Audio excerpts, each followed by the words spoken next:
Bien chicos, entonces vamos a hablar nosotros de el primo del tiranosaurio Rex recién descubierto. Y Adrián, me gustaría hacerte una pregunta. Tú eres físico, ¿no es cierto? Y no sé, a ver, tú como Así dicen. físico, si algún día estuvieses caminando por la orilla del mar tranquilamente, mirando Ujú. el horizonte, absorto en tus pensamientos, y de casualidad te topas con algo que es así, algo increíble para la física, algo increíble para tu carrera, ¿qué sería? Observar, 3 horas de... ya, mira, no, está bien, está bien. Lo que pasa es que, digamos, una de las cosas que me emocionaron muchísimo cuando pude ver un cielo completamente oscuro es la presencia de las dos nubes de Magallanes, la pequeña y la grande, y ver la sombrita de Andrómeda, ¿no? Entonces, si yo veo otro objeto más que tiene esta apariencia nebulosa, nebulósica, pues yo me sorprendería muchísimo porque diría, what the hell, ¿qué es eso, no? O sea, eso me sorprendería, Ajá. pues, increíblemente. Ya, algo así ocurrió hace un tiempo en la isla de White en Gran Bretaña, el sur de Ujú. Gran Bretaña, porque un paleontólogo inglés, Paul Farrell, estaba caminando por la orilla del mar, pensativo, mirando el horizonte, etcétera, etcétera. En eso su piecito ¡pah! Se chocó con algo. Dijo, ¿pero qué es esto? Parece un hueso de dinosaurio, y era un hueso de que, dinosaurio. así de la Después nada de eso, o alguien sea, pero puede... imagínate, para un paleontólogo que no está en ese momento ejerciendo su profesión, o sea, no está con pinceles y está buscando y cavando, sino simplemente estaba caminando y de casualidad se lo encontró. Y lo mejor aún era una especie no conocida de dinosaurio. Después de esto, 2 personas más encontraron otros huesos y cuando han juntado todas estas piezas, pues se han dado cuenta que pertenecen a la misma especie de dinosaurio. Ujú. ¿Por qué en este lugar? Porque aparentemente la isla de White yo no conocía, pero es un sitio al que cualquier paleontólogo amaría porque hay muchos restos fósiles de dinosaurios. ¿Sí? Ujú. Bueno, entonces cuando ellos han reunido todas las piezas para el Museo de la Isla de White, han empezado a estudiar más y resulta que este dinosaurio, esta especie de dinosaurio es un terópodo.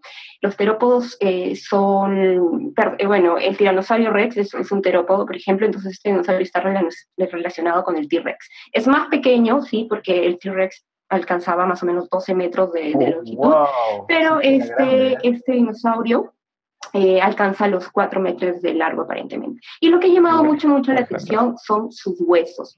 Los huesos que han analizado son del cuello, la espalda y la cola. Son 4 piezas en total.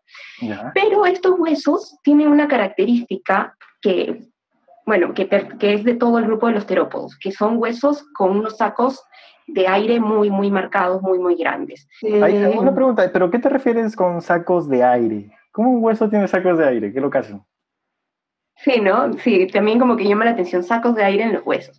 Pues mira, seguro ustedes han escuchado más de una vez que las aves son como dinosaurios, pequeños dinosaurios modernos, ¿no? Sí. Ujú, Son los dinosaurios que permanecen en la Tierra. Las Ujú. aves tienen una característica bastante particular. Sus huesos son muy, muy porosos. O sea, estos compartimientos dentro del tejido óseo se les llama sacos de aire.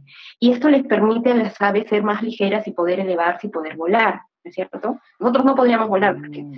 menos las personas que son robustitas, imagínate, ¿no? Hay que aligerarnos un poco. Pero las aves son así de ligeras justamente porque sus huesos son muy, muy porosos. Y esta característica la tenían los terópodos.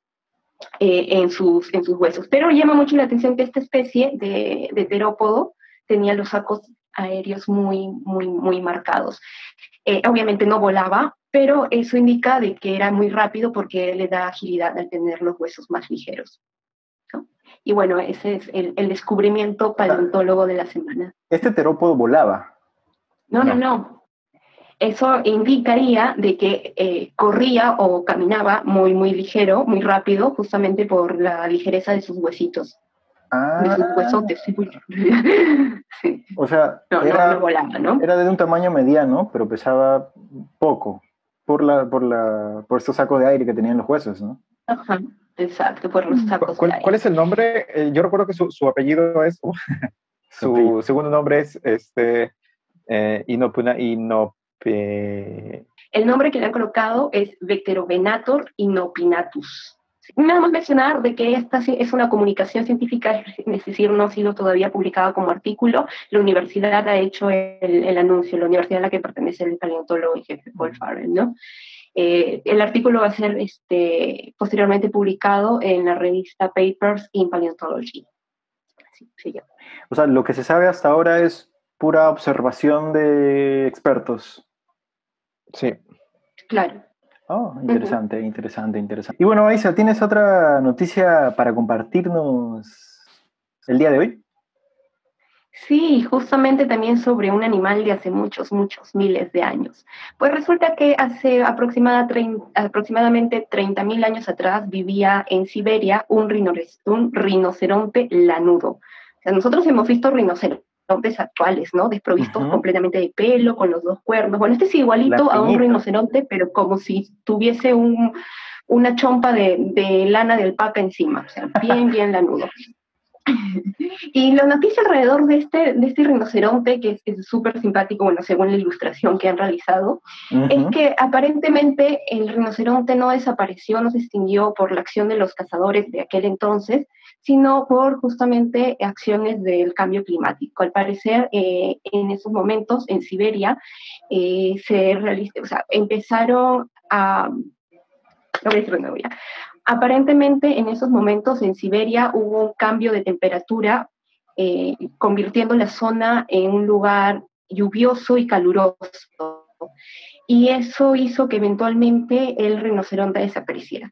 Claro que también la acción del hombre jugó mucho, pero de acuerdo a este nuevo estudio, al parecer la principal causa de la extinción de este rinoceronte gigante fue justamente el cambio climático. O sea, se murieron de calor. Sí, no había quien... ¿Cómo se dice cuando les quitan la lana a las ovejas? Trasquile. Sí. No había quien los trasquile a los pobres. Chale. Bueno, y eso quería comentarles rápidamente. Me llamó también justamente la atención porque usualmente asociamos a la desaparición de la megafauna por la acción de los cazadores, ¿no? Sí, pero totalmente. Es evidente también que los cambios medioambientales juegan un papel determinante, ¿no?, en la desaparición y la extinción de las especies. Humanos 2050. Sí, y hablando de humanos, les cuento que ahora conocemos un poco más sobre cómo vivían nuestros antepasados hace 200.000 años. ¿En camas de piedra? Pues resulta de que al parecer ellos tenían camas, pero no de piedras. O sea, no seas salvaje, pues, Adrián, ¿tú duermes en el piso? ¿Podría? No, así como a ti no te gusta dormir en el piso, al parecer a los primeros humanos tampoco les gustaba mucho esa idea.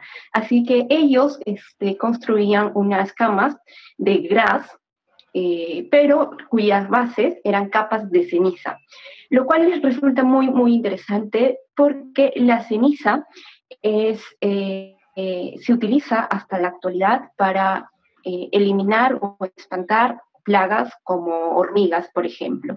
Entonces, al parecer, ellos usaban estas camas hechas básicamente de cenizas para evitar el contacto con insectos del suelo, ¿no? ¿En qué parte se encontraron estas camas con cenicita abajo? Estas camas de base de ceniza y gras han sido encontradas en Sudáfrica, en la frontera con Suazilandia. Llama mucho la atención porque no solo eran camas que se utilizaban para dormir, sino al parecer también era un lugar donde ellos se sentaban a trabajar porque han encontrado vestigios de herramientas. Yo creo que lo más llamativo aquí, más allá de que les gustaba dormir cómodamente, era justamente el uso de algunos insumos como las cenizas para protegerse de las plagas de insectos. Y no solo cenizas, sino que también los estudios han determinado que lo que colocaban en esas camas era lo que se conoce ahora como la flor de alcanfor. Y si ese nombre les suena, es porque es justamente el alcanfor el que usamos para cuidar la ropa o los espacios cerrados de las polillas, ¿no es cierto? ¿Han escuchado alguna vez la flor del Sí, campo? claro, sí, sí, sí. Sí, pero no sabía que era para Son los eso. secretos de la abuelita. En serio, entonces, y miren qué genial.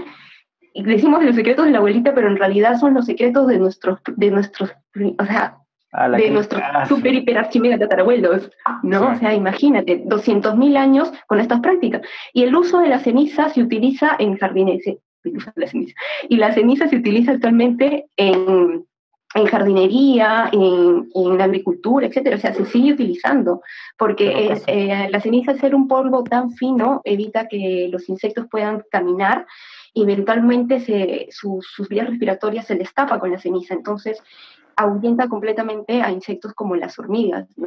O sea, Por eso lo usan hasta la a mí me actualidad. parece alucinante cómo es que, o sea, ese tipo de conocimientos que estos humanos tuvieron hace tanto tiempo han podido persistir. Bueno, igual no sabemos si es que han persistido, sino es que han vuelto a aparecer, ¿no?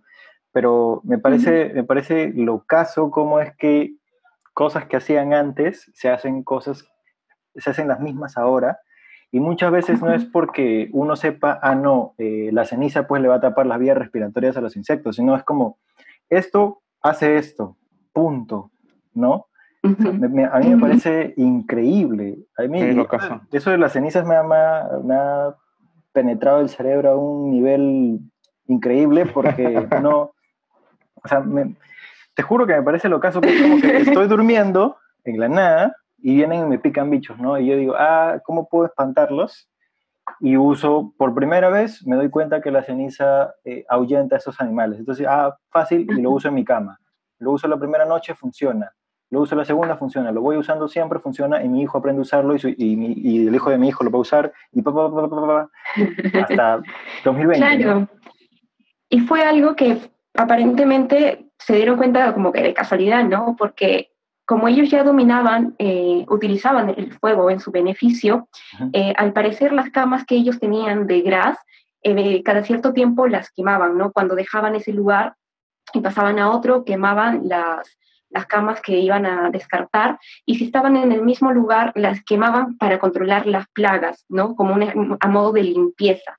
Y sobre lo que quedaba, sobre esas cenizas que quedaban, volvían a construir sus camas, ¿no? Entonces, hasta que ellos se fueron dando cuenta de eso, ¿no? Que las cenizas y las hierbas, algunas hierbas medicinales como el alcanfor, ahuyentaban a los insectos. Y esto claramente tiene un impacto súper beneficioso en esas primeras comunidades porque los liberaba de plagas y por lo tanto los ayudaba a conservar su salud, ¿no? Me acabo de acordar que durante el fenómeno del Niño del 98 en Piura nosotros quemábamos eucalipto para ahuyentar a los zancudos y no nos Claro. de dengue. Qué loco, qué loco, qué loco. O sea, mira, a mí lo que me sorprende, y lo vuelvo a repetir, bueno, tal vez estoy redundando un poco, pero es el pensamiento científico que han tenido estos primeros hombres, ¿no? Es como hipótesis, o sea, primero, observación, veo que la ceniza, los insectos no se acercan a la ceniza, hipótesis, pues si uso la ceniza de mi cama, no se van a acercar a mi cama. Experimentación, uso la ceniza en mi cama, no se acercaron a mi cama. Conclusión, la ceniza espanta a los insectos, ¿no? O sea, me parece locazo, me parece, locazo, locazo, locazo, locazo. Claro, ¿no? Y que preserva, eso se preserva en el tiempo, ¿no? Uh-huh. A sus descendientes les fueron enseñando cómo construir estos sitios cómodos para sentarse, para dormir, para sentarse cómodamente a trabajar, ¿no? Porque mientras iban trabajando estaban sentados ahí y cómo podían estos sitios beneficiarlos a ellos, ¿no? Wow, interesante.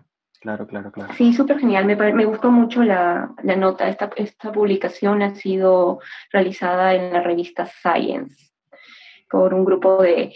Y lo que también me gustó fue de que quienes han intervenido en este estudio son especialistas de instituciones distintas de cuatro países. Uh-huh. Francia, Argentina, Sudáfrica y Bélgica, ¿no? Ha sido un estudio en conjunto. Encontraron las hojitas del gras silificadas, ¿no? A partir de esa observación fue que han realizado mayores estudios y han podido determinar.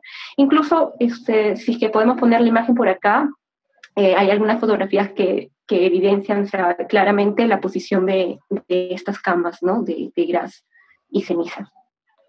Qué genial. Se ve clarito. Qué bravazo. Bacán. Qué genial, qué genial. Bueno, Isa, muchísimas gracias, la verdad, por habernos compartido esta espectacular noticia. La verdad es que personalmente a mí me interesa, me sorprende mucho aprender sobre esta especie de descubrimientos antropológicos porque de alguna u otra manera nos da una perspectiva de quiénes fuimos antes, ¿no? ¿Quiénes son los abuelos? Y una proyección a quiénes podemos ser en el futuro. Pero bueno, no se despeguen de Síntesis Podcast, que ya volvemos después de este pequeño corte no comercial, pero que puede ser comercial, si es que alguno de ustedes se anima acá a anunciar en nuestro podcast. Ya volvemos con la imagen similar ya volvemos con una galaxia similar a la Vía Láctea de hace 2.800 millones de años en el universo temprano. ¿Y quién lo va a dar? Acá Miki, su servilleta, ¿no? No se vayan, ya volvemos en Síntesis Podcast.